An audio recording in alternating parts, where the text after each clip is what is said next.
Hey, yeah, hey, it's the boat crew, and we always winning. Hey, go against us, I don't recommend it. Hey, it's the boat crew, best up in the business. It's the boat crew, repping for the city. Macking on and off the field like Khalil.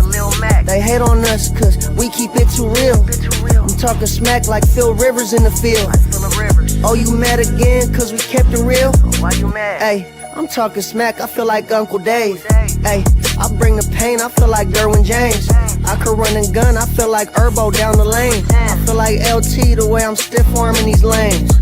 We just wanna win, we just wanna win, yeah. Ay, we just wanna win, we just wanna win, ay. Putting on for the city, putting on for the city. We just wanna win, we just wanna win, yeah. Hey everyone, welcome to the Tuesday edition of the Bulk Crew Podcast. Dave Pele, Josh Pele, Mario Heron talking Charger football with you, of course, on a Tuesday after big Charger preseason win last week. First time we had a chance to talk about that. A lot to talk about today, actually. Talking about the Chargers game against the Lions, talking about Antonio Gates going to the Hall of Fame, talking about the Chargers' next game against the Saints on Saturday. There's a lot of things we're going to cover today. Good to see all you guys that are in the chat already. Again, the show normally starts at 1 o'clock Pacific time. Moved it around. You guys are all right there. Followed us what we needed to do today. So appreciate everybody that joined us in the chat already, ready to go. People excited about this Charger team. We'll start off about the game against the Lions, the Hall of Fame game. All of us paid attention to it. You know, we all saw a couple different things. We saw the new uniforms. We saw Trey Lance. We saw the excitement factor to see the Chargers just going at it. We know it's preseason. It's always a running joke about preseason football, and you aren't going to see a lot. What guys, what did you see in the first preseason game? Is it something worth talking about? I think it's definitely worth talking about. If your team looks good, you got to talk about it. I think there's a few guys that shined in this game, and it was awesome to see Trey Lance as one of them, right? Because he's had a really tough start to the beginning of his career. It's also good for the Chargers because he's probably never going to play, right? Unless Justin Herbert gets hurt. Maybe he's a trade piece, Mario. Maybe down the line, mid-season trade, team says, hey, we need a quarterback. Trey Lance looked pretty good for the Chargers in the preseason. We'll take him. But for me, the guy that really shined, and it was a great sign for all of us because you've been hearing it all camp how good he's looked, is KLS, Keandre Lambert-Smith. He looks like a guy, Mario, that's going to step in and play in week 1. Hey, Trey Lance from Micah Parsons. Who says no? Right? Like, come on. Let's make some plays here. I know he looked great. We mentioned it before the show. He's like Mr. Preseason. He always plays very, very well. And I think through his whole career, he'll be a very suitable backup quarterback. If he's like that for us, fantastic. I would trust him in a couple games here and there when we do have a battle with him and Tyler Heineke, which I'm a big Heineke guy. I trust him very much so if, Herbert's down for maybe a game or even a quarter. But you said it, man. Lambert-Smith, I mean, he looked great. He had a touchdown. We hope that as an appetizer for what is to come from that rookie. And I loved every part of it. I thought the secondary also looked pretty strong for the Chargers as well in this game, which is kind of a worry going into this year. So, Dave, I was a huge fan of that. It's hard to say there's any bad things in a 34-7 victory. Like, the Chargers really dominated them. The Lions are like, the backups weren't really ready to play, I should say. Really, I only had one worry leaving this game, Dave. I imagine you share that same worry. Well, tell me, what's the worry? What's your one worry? If Bradley goes down and Zion has to go to center, I don't love it. I really don't. The snaps are bad. Well, God dang it. We have $100 million in the bank. And I say we because I'm all in on this thing. Look, there's $100 million in the bank. They didn't spend it. They felt comfortable with what they had. Yet it's been the number one concern since the season ended. Actually, it was our number one concern last year at this time. And for some reason, the interior offensive line was something the Chargers didn't worry about. So here we are in a situation where that went exactly the way we thought it was going to go. Like, there was no surprise. This is exactly what we thought was going to happen. And look, we all and especially Josh, because Josh knows Bradley Bozeman, went to school with him. We want him to be really good. I mean, but let's be honest. Our favorite thing about him was when he jumped on the player for hitting or hanging on to Justin Herbert. We know he's trying to snap his leg. We love the fact he had his teammates back. It has nothing to do with being just a fantastic center. Yet over and over again, you're seeing how important the center position has become in the NFL because other teams are focusing on their defensive interior line. And so for the Chargers to sit there and not address the situation becomes frustrating. I'm going to start with a high note. I don't want to jump right into a negative, but you're absolutely right, Mario. What you said is 100% correct. Dude, I love the energy of this Charger team. I loved everything about the game. I like the fact we had football back. I liked the new uniforms, but I love that they were just not on a plane to go to Ohio to play something out. And you could say whatever you want if you're a Lions fan and going, hey, guess what? They'll turn it on when they need to turn it on. The Lions have a bunch of question marks too. And there are guys on the Lions side that had to prove themselves. And talking about the coordinators, okay? The offensive coordinator is brand new. Defensive coordinator is brand new. And they asked the bed. And you could say they asked the bed because either they didn't have the system down, which the system should say exactly the same as what it was because it was extremely effective with the other two coordinators. But then they step in. Lions looked flat. Chargers had energy. Chargers look like they can't wait for the season to get started. I loved what Tony Jefferson had to offer, and I love when veterans are sitting there ready to go. I'm sorry, but when you sit there and you say that guy's been in the league 11 years and he's coming out like it's the last game he's ever going to play and his whole family's watching, that's what you kind of need. If that old man can do it, the young guys can do it too. And I think they feed off the energy of each other. I think they feed off the energy of Jim Harbaugh. I loved everything I saw from that game. Not a Lions fan. I told you guys before when I made my predictions about the Lions that the Lions were going to start taking a turn the wrong way because when you get that close and you keep falling short time and time again, eventually you just sit there and go, it's not it's our party. There's something else that starts playing into it, whether it's a mind game of money, a mind game of we can't win with what we have, or a mind game of get me out of here. Who knows? But if you're a Lions fan, you should be concerned. As a Charger fan, there's a reason for us to be optimistic of what we saw. And, hey, take it for what it is. I don't even think Dan Campbell works out anymore. What do you think about that, Mario? Like before Dan Campbell. Don't come at my boy. Dan Campbell, I'm looking at those arms, and I'm like, Dan, doesn't look like you're putting the time in. And doesn't look like your team's putting the time in either. I'll take this Charger team and what's next. And guess what? When we bring in Kellen Moore, we're going to beat the hell out of him on Saturday, too, in a preseason game that means nothing. All right, that's what's going to happen on Saturday. We're going to feed off the energy, and I wouldn't mind, as ridiculous as this might sound, would not mind if the Chargers start winning preseason games the way John wins them in Baltimore. Yeah, they go undefeated every goddamn year. But, man, I'll take that over being embarrassed. Trey Lance, welcome to the club. You're a great preseason quarterback. Don't exactly want to see you during the regular season, but I liked what I saw from him, too. There was very little negatives for me outside of the center position, and Mario touched on it. One of the okay, well, I'm not going to be negative here, but I am going to be negative because I'm going to start with a negative and finish with a positive. A negative for all of us should be Junior Colson. He doesn't look ready. And when Denzel Perryman gets caught up with the gun charges, you're thinking, oh my God, does that mean Junior Colson's going to be playing every down? That's where my head went. I don't think that's going to happen. But if it did, I think we're effed. I think that might have been a miss in the draft. He looks like he has not progressed as much as we hoped he would. I understand it's one preseason game, but I'm just telling you what I saw in this one game against the Lions. Now back to the positives. I love the jerseys. I think they were sweet. Nico Reed is an absolute dog, right? California guy, Pac-12 guy. He looked great. And then you had Kamani Vidal, who we all wanted to show up. KLS looked very good. Tony Jefferson, I love the call out, 11 years into the league, playing preseason games like it's the last game of his life. And then Jesse Minter was brought back, Mario. And we can imagine that this is probably going to be the last year we're going to have Jesse Minter if we have another good defense. 5 turnovers. They got 5 turnovers on defense, 0 given up by the offense. I love what they bring on the defensive side of the ball. 2 years ago, when we had Brandon Staley, I would have told you I hate our defense. We never get turnovers, and they look like they play with no tenacity whatsoever. It's amazing what a new coach and a new system can do. They look great, and I understand it's a preseason. I'm going to keep saying that because it's a preseason, but it still matters. Everybody's watching this game. It was the first preseason game of the season, and they look fantastic. I'm holding on to my Junior Colson stock. Holding on to dear life. Might be going down with the ship. It might be, might be the guy that got in on GameStop after everyone, already had their fun. That might be me, but it doesn't matter. I'm holding it. I'm holding tight. Look, yeah, if the Chargers to this in every preseason game, I'd be a fan of because it does get you excited. And I think it possibly, kind of shows like the culture is there. And when you face a guy, Dan Campbell, it's not like he loves to take all the pressure off in the preseason games either. Like he's very much so is doing everything he can to win that matchup and win that game, and we did that to him. So Always very good. The thing that I'm kind of wondering going into this next game against the Saints, Dave, is how much do you want to see our ones? Like, do you want to see Herbert play in this next game? Do you want to see Quinn Johnson? Like, what all do you kind of want to see in this next one? Are you fine if the starters sit this game? Because let's be honest, playing the Saints are pretty much a preseason team. Their roster's that bad.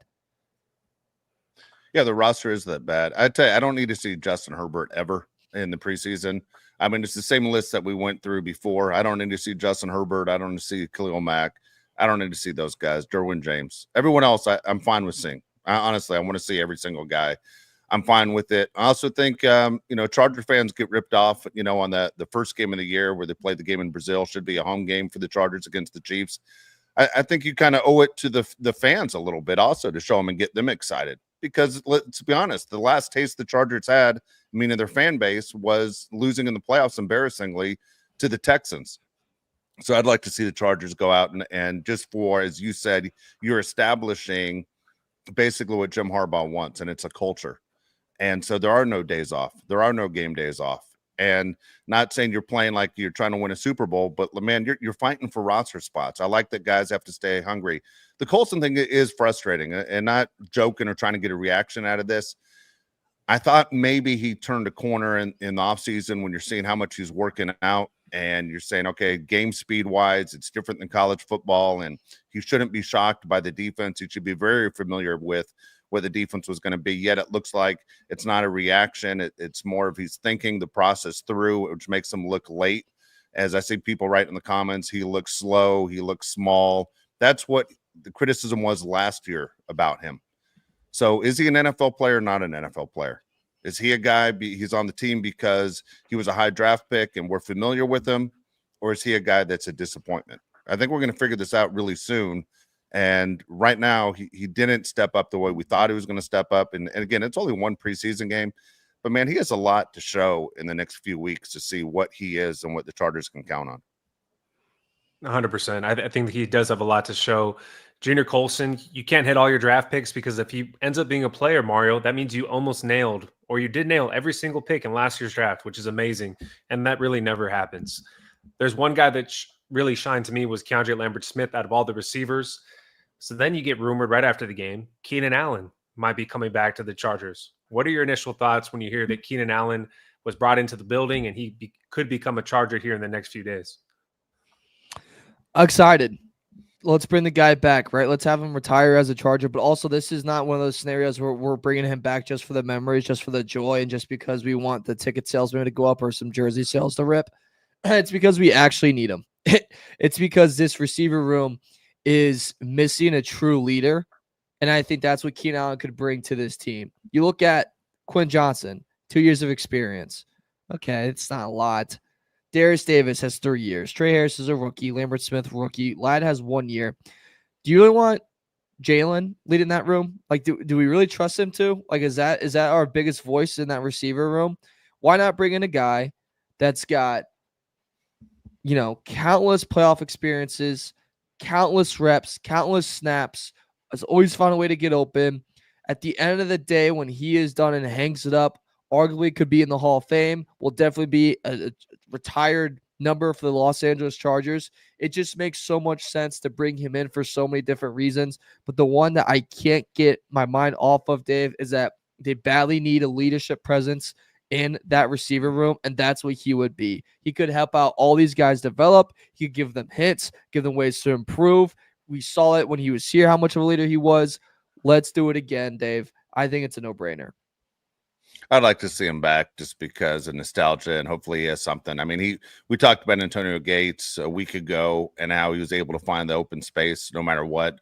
Keenan Allen's able to find the open space. We've seen it for years. He's not a guy that obviously is going to break tackles. Actually, I kind of admire him that he's not going to ruin his body, knowing that, what's the point? But he's a first down guy. He's a guy that has dependable hands. He didn't have a bad year last year. If you look at his numbers, I think a lot of people will be surprised how effective Keenan Allen was. Very surprising to me that he still doesn't have a job in the NFL. I would like to see him back. At the same time, who goes? Does it sit there and slow down the mature process of the people already in that room? I don't think there's anybody in that room that you'd be afraid to lose. For me, I'd love to see Keenan Allen in Charger uniform. And if they figure that it's a good fit, then I'm all for it. If it doesn't work out, it's not going to devastate me though either. So the rumor is the reason he's not with the Chargers now is because he wants too much money. So I would hate for that to be the reason, because I'm selfish and I want him to end his career with the Chargers. And I think Mario, absolutely, number 13 will be retired eventually by the Chargers because he deserves it. Nobody has better chemistry than him, and that includes Ladd McConkey and nobody has better chemistry with Justin Herbert than him, and that includes Ladd McConkey and every other receiver that Justin Herbert has had in his NFL career. They have a great connection, even though he's on the back nine of his career. I think it could help the team. You really don't have much in this receiver room. KLS looked great, but it was one preseason game. I think another reason that we didn't see like QJ or some of these other guys is because the Chargers have 4 preseason games. Every team has 3 except for the Lions and Chargers. I think this next one, you'll see it more like other teams treat their first preseason game, where we probably can see Taylor Heineke and QJ. It just makes a lot of sense to bring back Keenan Allen. I don't understand one reason why you wouldn't. If the money's right, you have to bring him back. I don't know how many guys, Mario, you can rely on in this receiver room besides Ladd. If you have Keenan, I think it would make a world of difference. And just also, if one guy gets hurt, what happens, man? How badly does this fall apart? Keenan can really help with that. Will Keenan go down because of his age? Yeah, maybe, but it's a move they need to make, and it'd be huge for the Chargers. And also, what other team is chomping at the bits to sign Keenan? Like, I'm trying to think even the top of my head of like the other teams I would get in on it. Like Buffalo Bills, maybe, because they just always need one more, and that's like the next one. And he probably wants to compete too. And Chargers are competing right now. They're not just a team that you join and you're not going to make the playoffs and you're just kind of taking, a paycheck. No, again, maybe the smart move for Keenan, if money's the factor, the big idea, if he wants to continue playing or not, is sit out. Just wait for an injury. But it sounds like with Keenan, the team he would play for and the only team is the Chargers. And if you're going to sit there and play that card, then the money's, you really aren't holding a lot of cards, I should say. So we'll see. Here's the deal also. We wanted to see Hampton. Marion Hampton got a chance to play in a Charger uniform. The broadcasters obviously talking him up like crazy. He only ran the ball 2 times for 9 yards, which is absolutely fine. It was nice to see him in a Charger uniform. The offense, I thought, went pretty much the way we thought it was going to go. I think Trey Lance was better than what we thought Trey Lance was going to be, being 13 of 20, 120 yards, 2 touchdowns, no interceptions. Josh, as you said, with a quarterback rating of about 115, he was effective. So, we didn't see Heineke play. We saw DJ Ukulele. I don't know how to pronounce his last name. We saw him, and I don't expect him to be one of the backups. I think Trey Lance is the guy that's probably the favorite to be the backup quarterback for Justin Herbert, and hopefully we don't ever have to see him either once the season starts, so we keep Herbert healthy. Yeah, Mario, you have the unofficial depth chart. Do you want to share your screen, or do you want to just walk through it? I just shared it, so we're on it right now. Okay.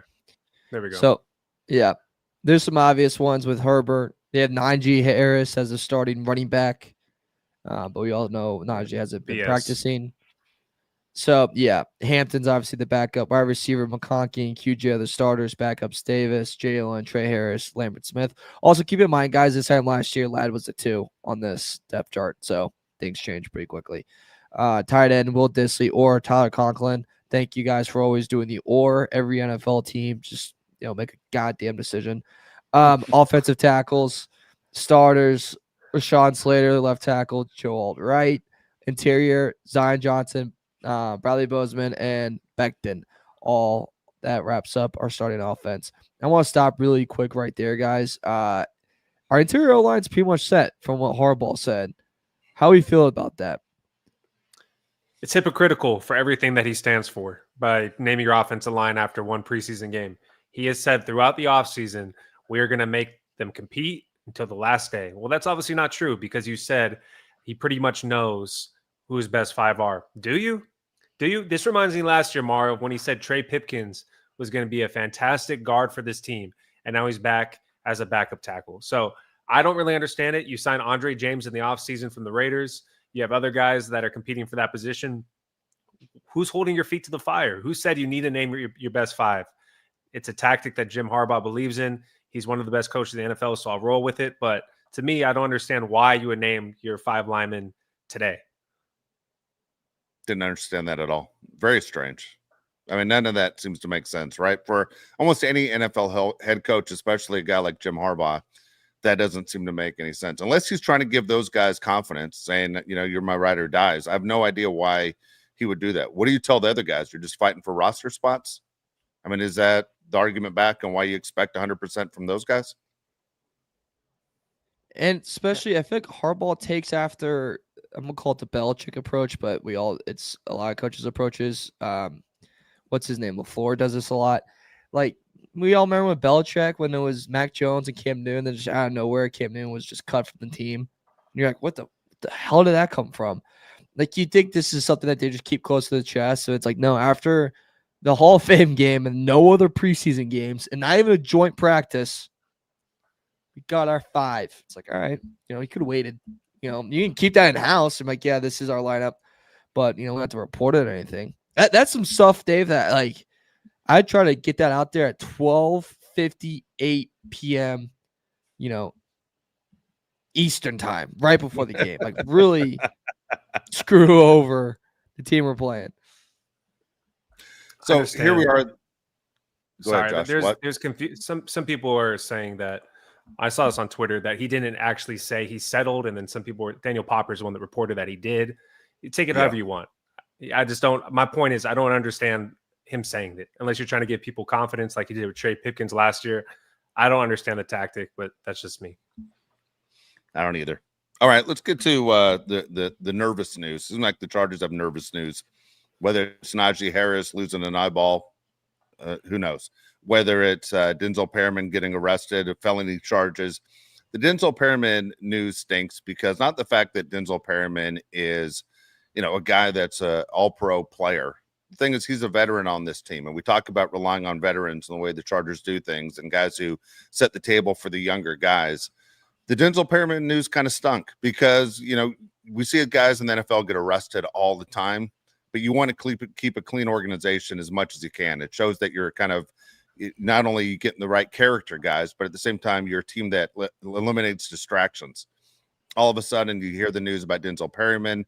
It was bizarre news that he was on the way to the gun range. He has guns in his car. He has illegal guns in his car. The move I thought was kind of cool was that Jim Harbaugh went to visit him. I don't know if I was Jim Harbaugh, if that's the move I would have made. I'm going to go visit this guy while he's in jail. And it was just frustrating because as excited as we were on Thursday night that things look like they're going in the right direction, all of a sudden you're looking at a distraction. And that's the last thing you want from a team that needs to prove itself. Yeah, it's unfortunate. He's going to the gun range. The investigation's still active, even though he's been released from jail. It just sucks. I agree with you. I think that's the best way to describe it. It just sucks. Very unfortunate news. I don't think this is going to have anything to do with him playing this year, hopefully. I mean, it looks like it's going to be something that's not a big deal, but it could be because the investigation's still ongoing. What do you have, Mario?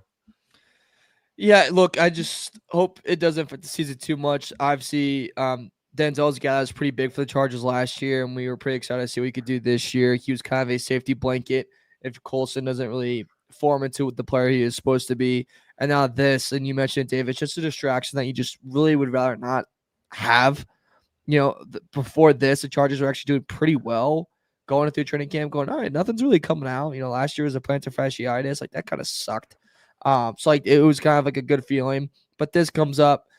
I just hope it's not, it's not comparable. It's a different type of situation, but I just don't want like a suspension like Jordan Addison just got out of the 3 games where you're like, okay, that's kind of hurts. And especially because I think, boy, does that really screw over your rookie QB that needs every kind of asset out there, especially when in week 1, he has to play against a division rival. So I just hope it's just a blimp on the radar. So obviously, charges are dropped does not mean that it's done with NFL. All right. Anyone who says charges are dropped and we move forward, we've seen this a bunch of times. This has been a big criticism of mine with the league. If the league would just follow what the law does, it would be a lot easier. But for some reason, the NFL loves to stick their nose into business afterwards. Like, to me, they cause more problems by the law says something, but because you were involved and it's our shield, now we're going to sit there and put a punishment down too, or put a punishment down that the law didn't find. So just because charges were dropped doesn't mean anything. We've seen the NFL do this over and over again, where guess what? We're going to stick it to you because you got in trouble. It happens all the time. And so when Mario drops, could there be a suspension? Yeah, the NFL could do whatever they want. Unfortunately, this happens in this league. I don't know why the NFL puts himself in a situation like that, where to me it'd be a lot easier if we're just going to follow the law and then move on. But for some reason, they have to do their own punishment on the side. I hope nothing happens to Denzel Perryman. I'd like to see no distractions. I'd like to see him play. The gun thing is always interesting to me with professional athletes. And again, it wasn't like he was just carrying guns around. He was actually going to the place where you'd actually fire guns, going to the range. The fact he had illegal guns was strange. Remember Ryan Tannehill's wife a few years ago had guns in the back seat of the car? Like, that was crazy. She wasn't going to the driving range. She just happened to have guns laying on the back seat. It's weird stuff. We've seen it with the New York Giants, where a receiver shot himself by accident carrying a gun. New York does not mess around with guns. So whatever the situation is with the Chargers, I just don't want distractions, because this team right here hasn't won a playoff game in a while, and they got to take steps in the right direction. They can't afford distractions. They can't afford distractions at all. Just to circle back, Mario, to the Keenan Allen situation, I have a question for you. Typically, NFL teams keep 5 to 6 receivers on their roster. If you do sign Keenan Allen, who are you keeping? Like, I'm very confused looking at this depth chart. Which receivers do you keep? I mean, we can run through it right now. So let's say they sign him. You're going to have Ladd McConkey, Keenan Allen, Trey Harris, QJ, KLS, and then do you keep one more? Or are you cutting Jalen Reagor? Are you cutting Darius Davis? What do you do? I imagine you cut Davis, you cut Jalen. If you sign Keenan.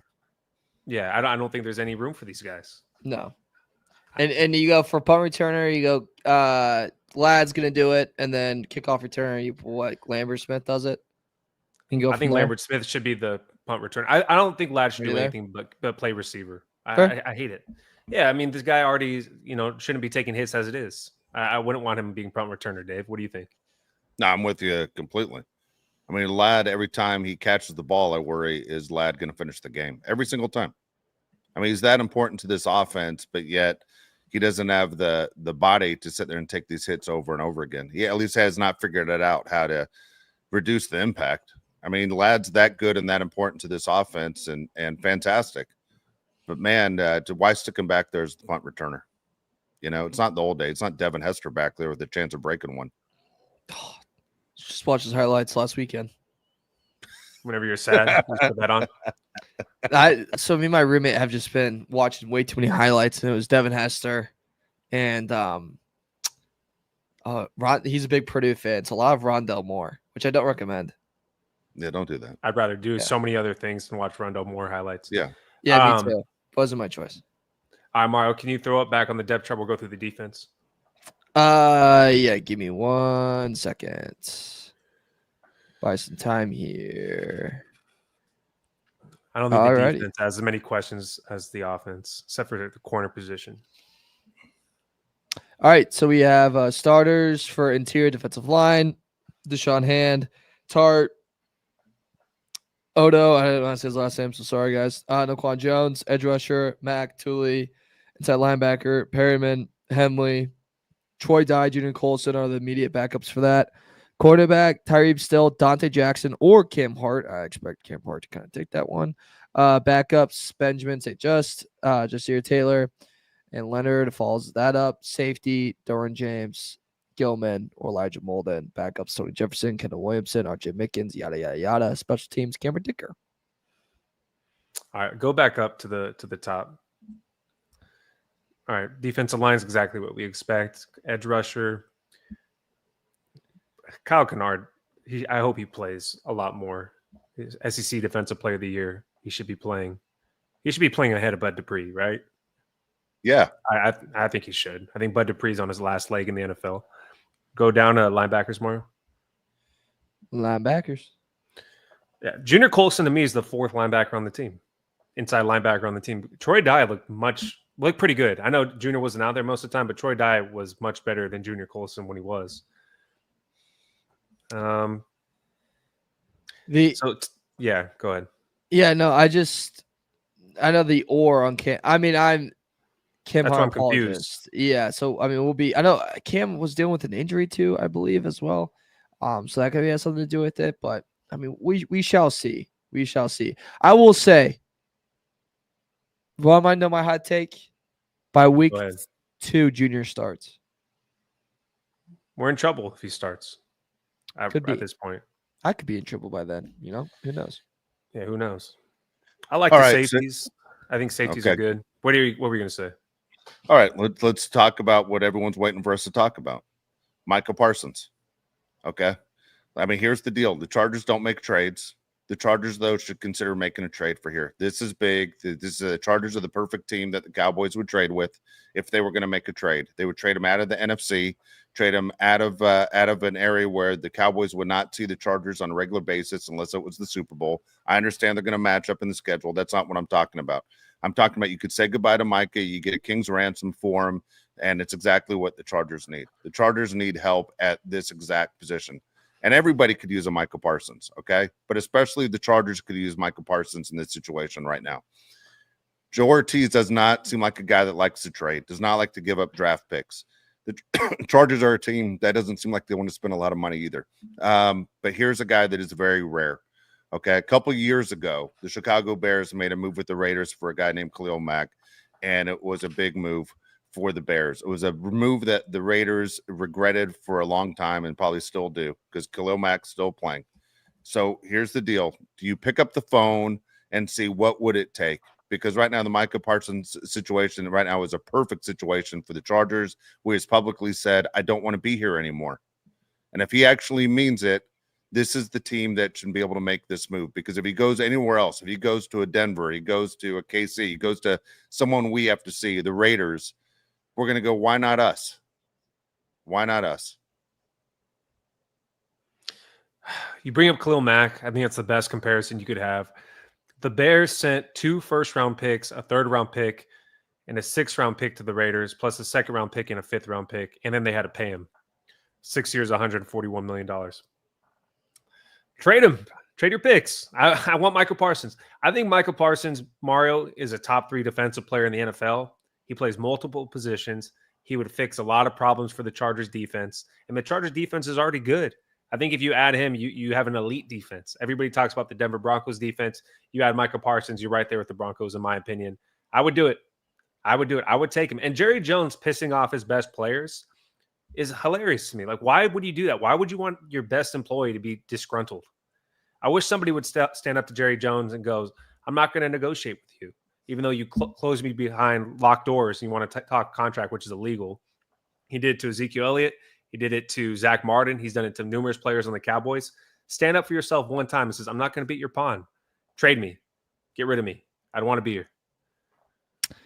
here. Jerry Jones needs to kind of send a reminder that people growing up around our age didn't grow up idolizing the Dallas Cowboys, and not every kid was like, I want to play for the Dallas Cowboys. That's long, long gone. No one gives two you-know-whats anymore. Micah Parsons is one of the best, if not the best, edge rusher in the league. And if the Chargers find a way to trade for him, which I do think the asking price would be a lot, I think 2 first-round picks, probably a third would have to do it, maybe possibly even more. Maybe Thule would have to be thrown in there as like something going back, which is fine. Yeah, I agree, Dave. Like, send them. I'll pack him for him. Pack his bags for him. But I think if Parsons came to the Chargers, it would put them like right now. I think it's Chiefs 1, Chargers 2 in that division. It would put 1A, 1B. He's that big of a player, that important of a player. In all 4 years in the NFL, his worst year in sacks was 12, and that was last year. That's because he only played 13 games, and that team was falling apart. Didn't matter. He's only 25 years old. The guy never takes a down off. The guy's a beast. He's everything the Chargers would need. With Jesse Minter as defensive coordinator, this team would be unstoppable. They'd be a Super Bowl contending team. It is a pipe dream. Again, I'll be very frustrated if he gets traded somewhere else and the Chargers never picked up the phone. If it gets back that they never picked up the phone, it's going to be frustrating because, number one, they could use him Two, is it star power, something the Chargers could use again on the defensive side of the ball, which is great. LA is all about the stars. You know, the Rams have theirs, the Lakers have theirs, the Dodgers have theirs. We have Justin Herbert, who doesn't do anything as far as showing he's a star in the city. Why not? Micah Parsons would be great. Cameron Dicker, I'm sure, would give up his number 11. You know, bring him in. I'd love to see Micah Parsons on this Charger team. All of a sudden, you become more of a talking post. And guess what? When you become a talking point in the media, that means the expectations even go up higher. But the fact that, you know, the whole idea is let's hold on to our money and hold on our draft picks is crazy. By the way, as Josh just pointed out, the way Jerry Jones tries to negotiate with players with agents not being around, that's completely illegal. I don't know where the Players Association is. However, there's not been grievances filed against the Dallas Cowboys and Jerry Jones time and time again, where the fine should be losing draft picks. The Cowboys should be hurt by losing draft picks by the way Jerry Jones runs an illegal operation. It's goddamn ridiculous. Again, the Players Association, the NFL, as strong as this league is insane to me. How you get former players to represent the players, where other teams and other leagues have figured it out that you get big time attorneys to represent you, and that's why you do so well when you negotiate. You don't get guys like Troy Vincent, who played cornerback for the Eagles, to represent the entire goddamn league. That's not how you do it. It's ridiculous. The NFL players have gotten run over for years by stupid crap like this. But Jerry Jones and the NFL, where are you? I guarantee if that was Dean pulling that move, the Chargers would be losing draft picks. It's insane that Jerry Jones pulls the same card over and over again, and there's no penalty for it. It's insane. It's absolutely insane. Makes no sense whatsoever. The fact that De'Aaron Fox makes more than like every NFL player is crazy. Yeah. Yeah. It's Yeah, nuts. when there's two other young guards on roster that are below the age of 21. It's so dumb. It's dumb. I could go on a 50-minute freaking rant about that. It's whatever, Spurs. All right, we're going to go to the chat here. We're going to kick it off with AK499. He says, Uncle Dave, first question. AFC title game. Do you want the Chiefs at SoFi or the Ravens on the road? I'm taking the Ravens. I want Lamar on his home field. What do you say? I'll take the Chiefs. I want the Chiefs. Honestly, I want the Chiefs, and not saying straight out. The Ravens scare me more than the Chiefs do. I think we're so familiar with the Chiefs. I'd rather have the Chiefs. The Ravens, to me, have a ton of weapons, and it seems like John owns Jim up to this point. I wouldn't want to be in Baltimore. You know, but that would go in there, playoffs, cold as, you know what? Yeah. Jesus Christ on a cross, I'm all set. Get your hand in your pants and keep your hands warm. It's a tough go. Yeah, I want the Chiefs. I played them 3 times in a season. It'll be the first game at SoFi against the Chiefs because we got screwed over with the Brazil game. It's true. All right. Young West, $5. He says, which hype can you actually buy happening? QJ having a breakout year or Jasir Taylor balling out on defense? Also, what would you trade for Micah Parsons? What do you got, Mario, on that? The Taylor, I'm probably buying more on the ball now on defense. Just Quinn Johnson, I just don't trust at all. It's going to be so inconsistent, and I'm all set. Parsons, I think I mentioned it. So probably like 2 firsts, a third, and Thule would be what I'd offer to Jerry Jones. Yeah, so the Chargers would have to trade their first for next year and the year after that, probably, right? Because they only have one first round pick. Yeah, that's what I meant. It's a lot. So what is that? Between pick number 25 and pick 32? So what? Yeah, you're not going to get a Parsons in that range. Yeah, like, I mean, you aren't trading a top 10 pick. You're trading basically a high second round pick. That's great. That's a great point. If you get Micah Parsons, you're going to be one of the best teams in the league. It's going to be a lower first round pick, hopefully, right? And then to answer the question, I'll go opposite of you. I think QJ, just because he's going to get more opportunities than Jasir Taylor. Hopefully, Jasir Taylor doesn't see the field nearly as much as he did last year. For me, he's the most frustrating player on the Chargers last season. I couldn't stand it. Seems like a great guy, but he's also a Wake Forest guy. That's where John Spanos went to college. Yeah. Seems like he might have had a lot to do with that pick. I'm on the QJ train more than Jasir Taylor. All right. Shout out Chris Paul. Of course. AK499. He says, this is Josh Pele of Bolt Crew Podcast. We have breaking news. NFL has announced that Justin Herbert will be the 2025 NFL MVP. Let's go, Josh. Can't wait. Once again, AK, I don't think it's going to happen. He doesn't have enough weapons on this team to throw to win MVP. To win the MVP, you have to have at least 40 touchdowns. He's going to have to throw for like 4,000 yards. That doesn't seem like the Greg Roman offense. And this Charger team is not gearing for Justin Herbert to win the MVP. They want a balanced offense with Amari and Hampton to have a bunch of yards and touchdowns. Najee Harris, if he plays, it's going to be more of a balanced attack, Mario. Listen, I'd love to tell you that there's an MVP hype train that you need to hop on right now and just ride it off to the sunset for Justin Herbert, but it just probably won't happen.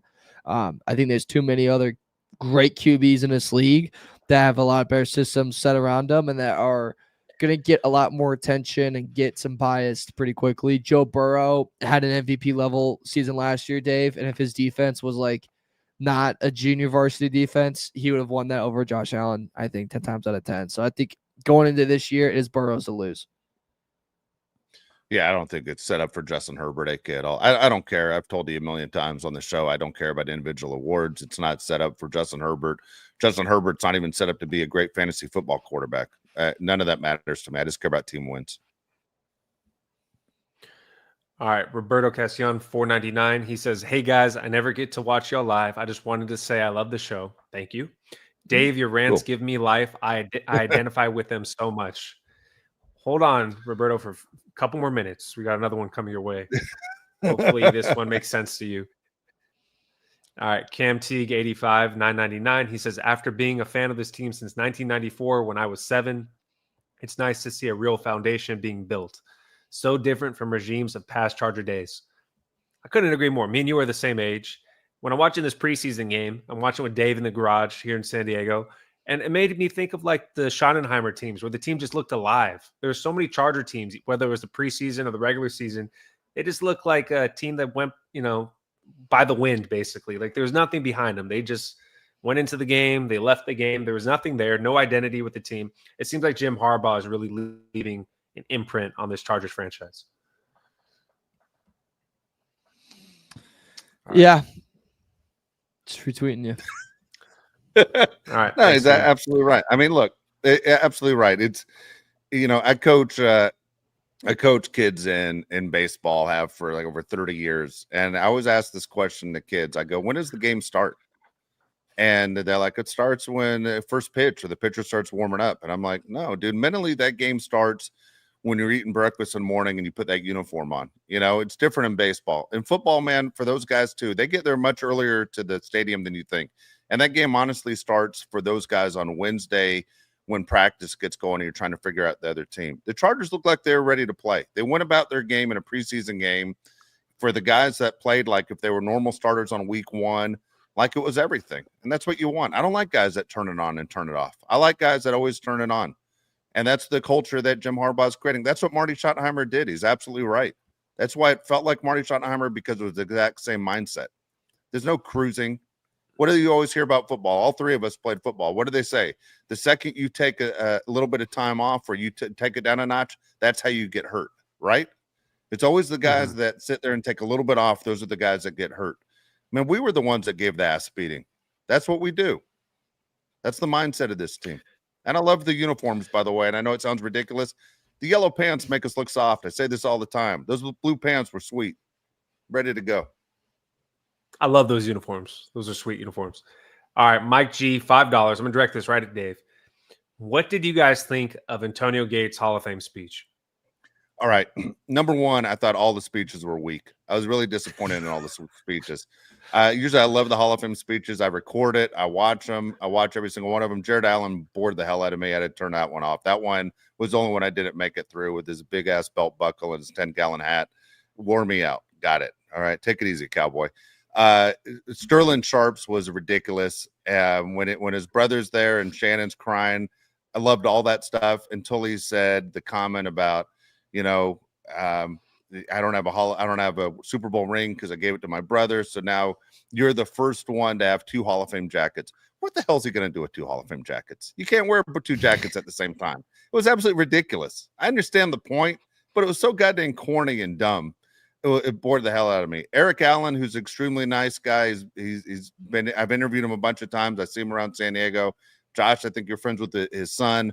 Eric Allen's a good dude, San Diego guy. fantastic. You know, there was nothing in there made me cry.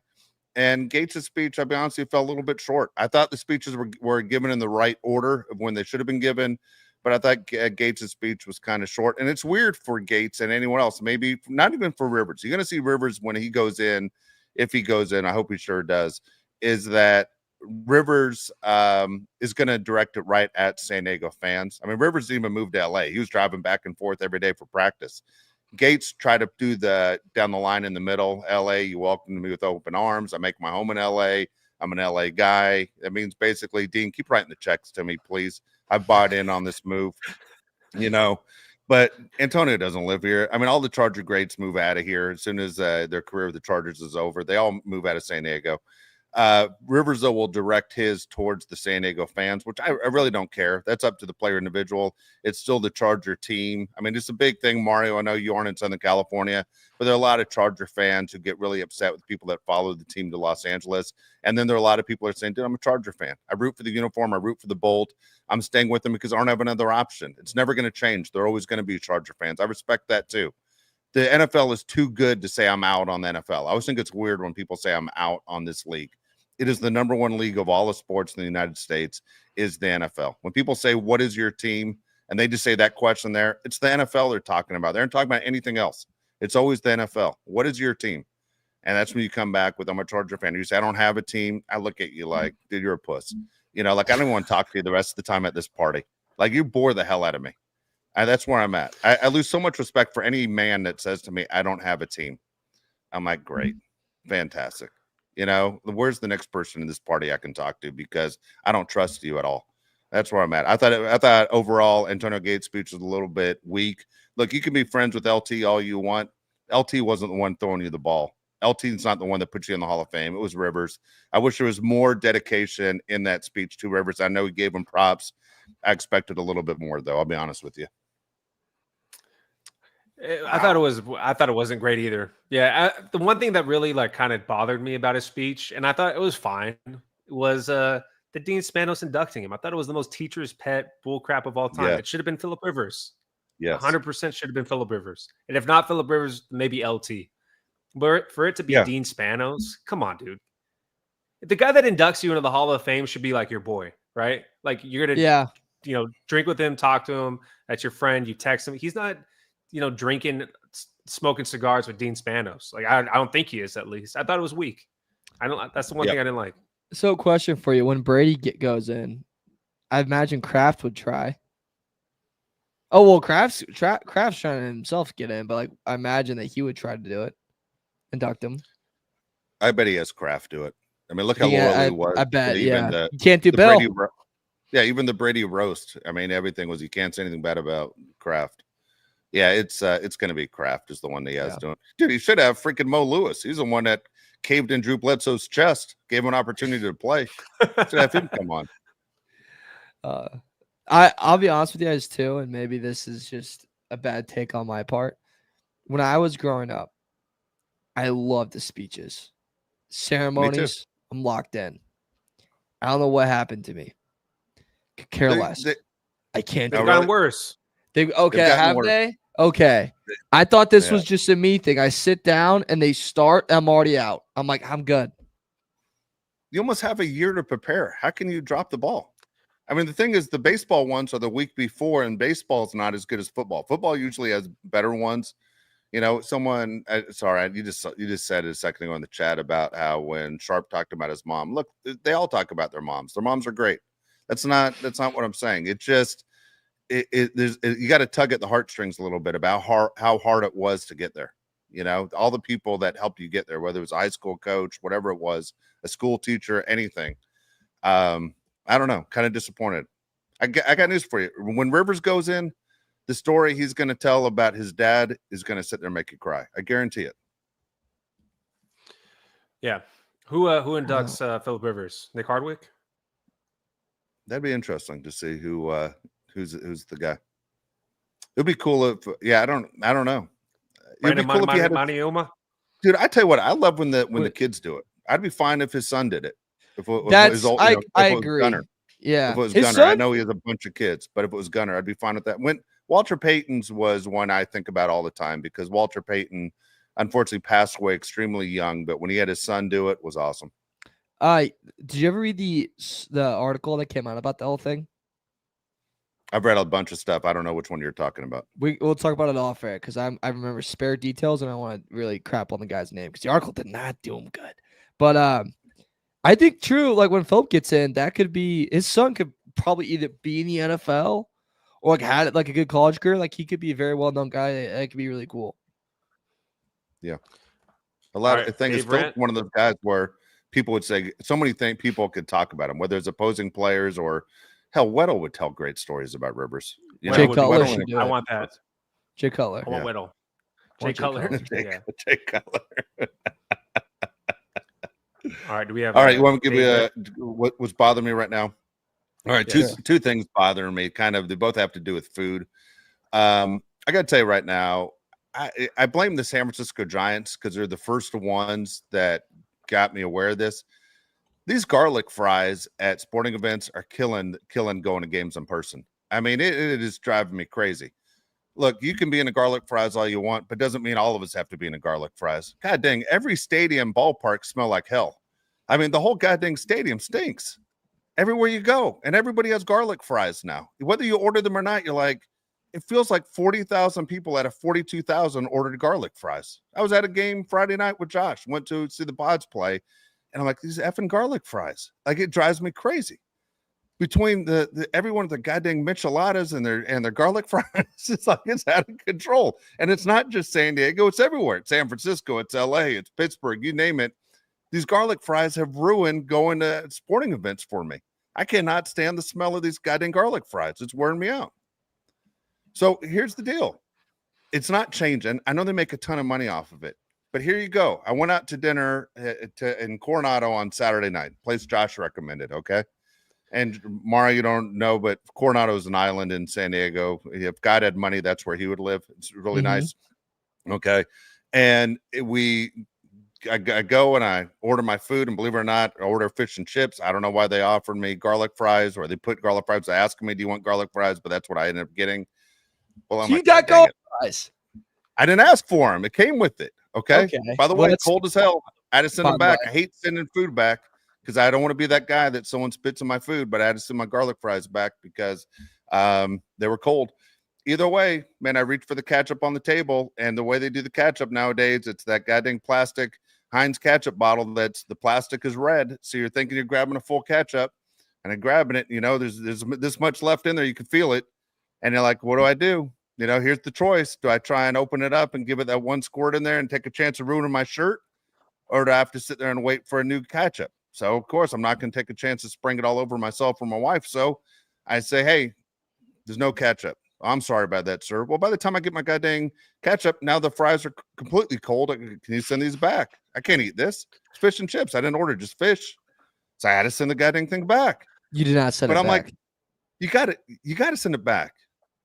Dude, I'm not eating the goddamn cold fries. There's not much worse in life than cold fries. And you can't fix cold fries. Even if you bring them home, you can't throw them in the microwave. It doesn't work. The dog won't eat cold fries. No, cold fries are brutal. You put it in an air fryer. If you put it in an air fryer, it's good. Dude, BS. I already paid for it. What the hell are we doing here? That's I already paid for it. First off, I don't want to pull the air fryer out. What's the point of fries having don't to need clean an air ketchup. fryer? That's why they're garlic fries. You don't need ketchup. Dude, I needed ketchup. Sorry. I needed it. And so disappointing that, look, man, as a restaurant, you guys got to do your due diligence. You got to sit there and know, man, are the condiments full or not? What are we doing here? All right. So I'm kind of stuck in a situation. Very frustrating. So between garlic fries and people not checking the condiments on the table to know if it's empty or not, come on, man. I'm eating out for a reason. I mean, prices are insane as it is. Plus the tip, the waiter's like, God dang it, there goes my tip. That's not true. I didn't penalize the waiter. Penalize the waiter. By the way, threw me off the other day. This waiter threw me off. And if he happens to be watching, I know he's a big sports fan because we're talking about all his tattoos he had on his arm. He goes, "What's your name?" to me, and I go, "My name's Dave." And I go, "What's your name?" And I put my hand out to shake his hand. He goes, "Dave." Shocker. And I go, we both have the same name. His last name really was Shocker. Like, I thought he was like saying shocker to me, like, hey, we have the same first name, Shocker. No, that's not what he meant. It literally is the guy's last name. Sounds like a radio DJ, doesn't it? Like from the 80s? Doesn't it sound like a guy plays the hits? DJ Top Shocker. 40 every week. Dave Shocker, Yeah. 6 to 8. Right? That's funny. All right. So there you go. Those are my two beasts, man. Garlic fries. I hate to say it, you guys ruin sports. Dude, garlic fries Full are so circle. good. Yeah, I don't know how. Like when I see the garlic fries option, I'm fired up. I'm fired up. Yeah. And By the like, way, what? Go ahead. Finish what you're saying. no, What just, would that's you all. guys tip? Dwellers asked me what I would tip. What did I tip? What would you tip? 20%. Yeah, 20. 20 is fine. Yeah, I didn't. I wasn't the one that that grabbed the card out. My wife did it. So I think she did. She always does 20. I usually do a little bit higher, but she did. I'm sure she did 20. By the way, I just like I said on the show the other day, I went to I was at a baseball snack bar. Okay, asked for a hot dog and a cup to get my own soda. Instead, they give you the cup with the straw and the plastic top inside the cup. And they're like, "We sign this, and there's a place in there for a tip." They're like, "No goddamn tip. I saw you just turn around. You didn't have to take one step. You just turn around, grabbed a hot dog right there. You put it on the table, and you grabbed a cup. You put it on the table. I'm not on the counter. I mean, you didn't bring any food to me. I didn't tip. I didn't even give them anything. You know, they were pissed at me, but hell, that's the way the cookie crumbles, dude. You got to move when no steps show up on your goddamn Apple Watch. When you got my hot dog, you don't get a tip. That's the way it goes. Yeah. That, it's also Cheap big. as hell. I see you. All right, say whatever you want. I made a new rule for myself this week, by the way, boys. New week, new rule. No, anytime you ask for pizza, I'm out. No public pizza for me. No public pizza? Is that what you just No said? public pizza. Why? You're in Chicago. Because I don't want to count how many slices everyone's eating. I was with a buddy this weekend and he was counting slices. Oh, And I was like, this is the most insane. I didn't even get the pizza because I had a feeling this was gonna happen, but he was counting slices. It's lame. That's lame crazy. move by that guy. Lame that move. Dude, I wanted that to guy's hit not him. a friend. You Dump should that consider guy. that friendship yeah. I know. Reconsider that one. We'll have a meeting about it within the group chat. All right. Damn, dude. There you go. I know. All right. I don't know. Loser. Okay. All right. We'll be back on Thursday talking Charger football. Goals 1:00 Pacific time, Mario, right? You tell us. We'll talk about it after the show. My schedule's a little nuts Thursday. I gotta work God the White dang Sox it. game. I know. Oh, that's the saddest thing I ever heard. All right. We'll be back in 2 days again. For Mario Heron, Josh Palais, I'm Dave Palais. Thanks so much for watching and joining us today. Like and subscribe to the show. We appreciate that. If you're watching on YouTube, go and leave a comment or a question, and we will get to those like we always do. But appreciate everyone joining us on the Bulk Crew podcast. Chargers again back in action. 1:05 kickoff on Saturday against the Saints. We'll talk about that upcoming game as well. So have a good day, everybody. We'll talk to you in 2 days.